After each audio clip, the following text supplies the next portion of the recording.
This is one of those incredible stories about two leaders whose lives are moving in completely opposite directions.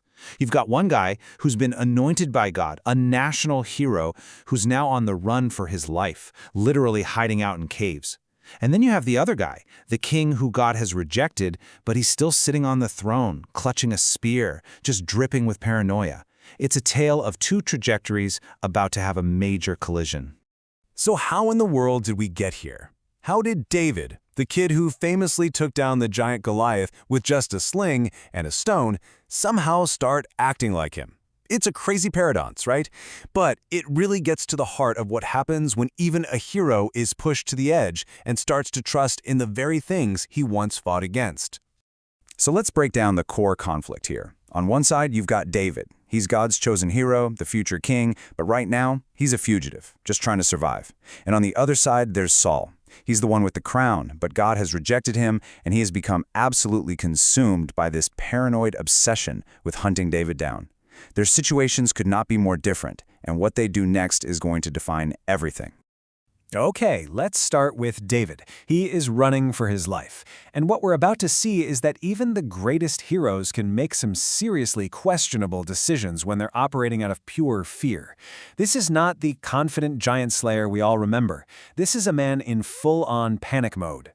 So David bolts to a town of priests called Nob. He's all alone, totally desperate, and he lies. He lies straight to the head priest, telling him he's on a secret mission for the very king who wants to kill him.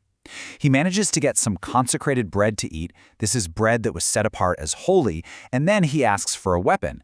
And what's the only one they have? Goliath's sword. But here's the little detail that's going to change everything. Saul's top shepherd, a guy named Doeg the Edomite, is right there, and he sees the whole thing. I mean, this next move just shows you how deep in panic David really is. He has so completely forgotten the God who helped him beat Goliath that he's now putting his trust in Goliath's sword. And where does he run with it? Straight into the lion's den. He goes to Gath, which is literally Goliath's hometown. He's carrying the trophy of his greatest victory right into the enemy's camp. It's an unbelievable mistake. And well, what did he think was going to happen? He gets recognized immediately. The Philistines are like, hey, isn't that the guy they sing songs about? The one who killed our champion?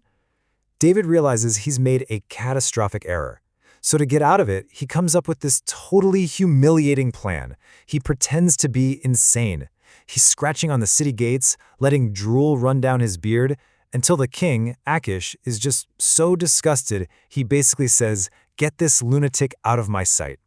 What a low point for the future king of Israel. Okay, so while David is hitting rock bottom just to survive, King Saul is back on his throne, and his paranoia is about to boil over into an act of pure, unforgivable tyranny. He is about to cross a line he can never come back from. You gotta love the little forensic details in the text here. It says Saul is holding a spear while he's talking to his advisors. This is the same weapon he's already tried to kill David with. He won't even say David's name. He just sneers and calls him the son of Jesse. And then he accuses his own people, his own tribe, of conspiring against him. This isn't a king anymore. This is a despot, completely unraveling. So then Doeg the Edomite, the spy from Nob, shows up and tells Saul what he saw. Saul explodes in a rage. He summons all the priests and accuses them of treason. The head priest tries to defend David, and that just pushes Saul over the edge. He gives a chilling order to his guards, turn and kill the priests of the Lord. But his own Israelite guards, they refuse. They know this is a horrifying sin. They won't do it. But Doeg the Edomite, he had no problem with it. On Saul's command, he turns and strikes down the priests, 85 of them. And it didn't even stop there. Doeg then went to the town of Nob and massacred everyone, men, women, children, even infants. An entire town, wiped out, on the king's order. And here is the great, tragic irony of Saul's entire reign. Remember why God rejected him in the first place? Because he was commanded to completely destroy Israel's enemy, the Amalekites, and he disobeyed. But here, faced with God's own priests, he carries out that same brutal command without a moment's hesitation. It is the ultimate moral failure. Now, one priest, a man named Abiathar, managed to escape the slaughter, and he finds David. When David hears what happened, he's crushed. He knows his lie led to this horror. And right there, in the middle of the wilderness, something inside him shifts. Living like an outlaw, David starts to act like a true king. The contrast between these two men is now it's night and day. Who is David fighting? Israel's enemies, the Philistines. Who's Saul fighting? God's priests and David. What is David doing? He's saving the Israelite town of Keilah. What did Saul just do? He murdered the Israelite town of Nob. And most importantly, David now stops and asks God for guidance, while Saul is just running on pure paranoia. So after David saves the town of Keilah, he gets word that Saul is on his way to trap him there. But instead of panicking like he did before, he stops. He asks a critical question through the priest Abiathar. He's basically asking, okay, I just saved these people. If I stay here, will they have my back? So the first answer comes back from God, and it confirms the danger. Yep, Saul is absolutely on his way. The threat is 100% real. And then comes the second part of the revelation, and this one is just brutal. The very people David just rescued from destruction, they will betray him. They will hand him over to Saul to save their own skin. It's a harsh, painful truth, but it's the intelligence he needs to survive. And with that knowledge, David and his men get out of there just in the nick of time. But Saul's pursuit is relentless. The chase finally comes to a head in the desert, where Saul's army has David completely surrounded. It really looks like it's over. There's nowhere else to run.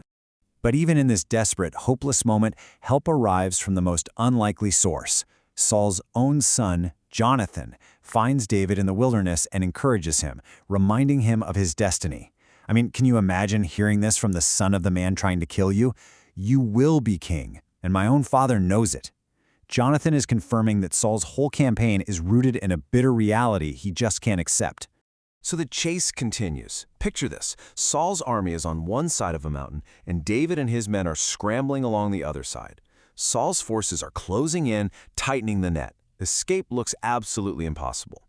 And then, at the last possible second, a messenger comes sprinting up to Saul with urgent news. The Philistines are raiding the country. And Saul, as king, has no choice. He has to break off the chase to go defend the nation.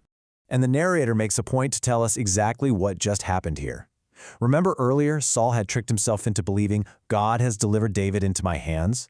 Well, the story makes it crystal clear. No, God did not give David into Saul's hands. This wasn't just some lucky break. It was an act of providence. So when you step back, you see these two trajectories in perfect focus. David's path took him from panic to a trust in providence. Saul's path spiraled down from paranoia straight into atrocity. David, the fugitive, learned how to act like a real king, and Saul, the king, became nothing more than a tyrant. It really shows us that true leadership isn't about the throne you're sitting on. It's defined by who you choose to fight and who, or what, you choose to trust. And that leaves us with a question from this ancient story that feels just as relevant today. If leadership really is a test of character, what happens to any of us, in any position, big or small, when fear and not faith becomes our guide?